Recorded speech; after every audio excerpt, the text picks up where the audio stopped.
I saw it, the way they talk, the way they look at you, the way they talk to you, their gestures, everything about them I watched very carefully, especially the oldest people. And I would just love to watch them. And they're very gentle, and they have a lot of joy, and they're very interesting to be with in every way. And I always wonder, what do they have inside? What's inside?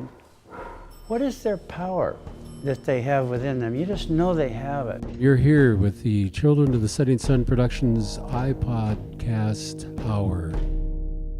Yeah, I just encourage us to be courageous together, because when we're courageous, when you were courageous, when you guys set your 90-day blitz and you were courageous, that encouraged us young people to be where we are today, and our courage today as a community is going to give the youth that's encouragement, not by telling anything, but when we do these things together and we're courageous when we do it, we're setting an example and encouraging the youth, and what they witness us doing, that's what they're going to do in the future.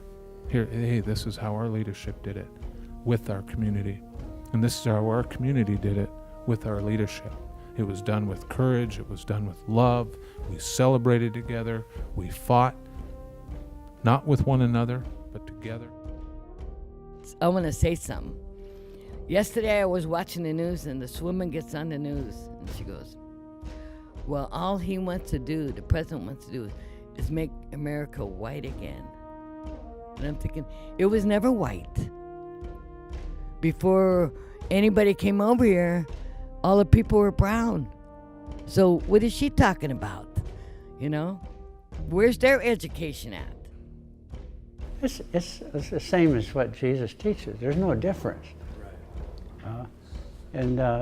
So they understand him in a beautiful manner that maybe a lot of us don't, because they really understand what he was trying to live, because they're trying to live it. And those that follow this road, they do it so beautifully that they're like, some of them are not church people, they're not Christians, they're not, and they're more profound than I am, and I'm in church, you know. They got it so deep, and it's a very hard road to live. It takes every day work on it, and I fail every day because it's so demanding. You know, your mind, your mind, your heart, mind, and your word, and it's so hard. And being open and understanding and forgiving and gentle and kind with people and generous, and it goes on, but it demands everything of you. It demands everything. But those that follow it are luminous. They're absolutely luminous. We're here tonight to find out what that work is and share with the community those things that we believe are important to us as a people, the Lummi people, and beyond into the future, those things that we visualize for our grandchildren and their children.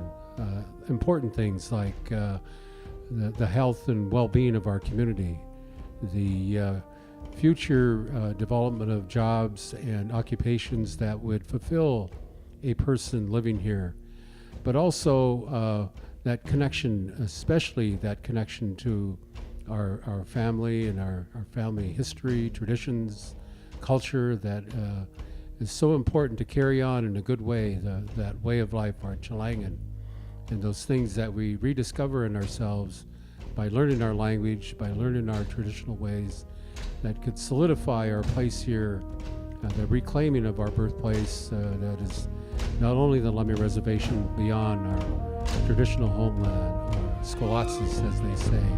It's ours, it's our right, and it's up to us to practice those rights here and beyond.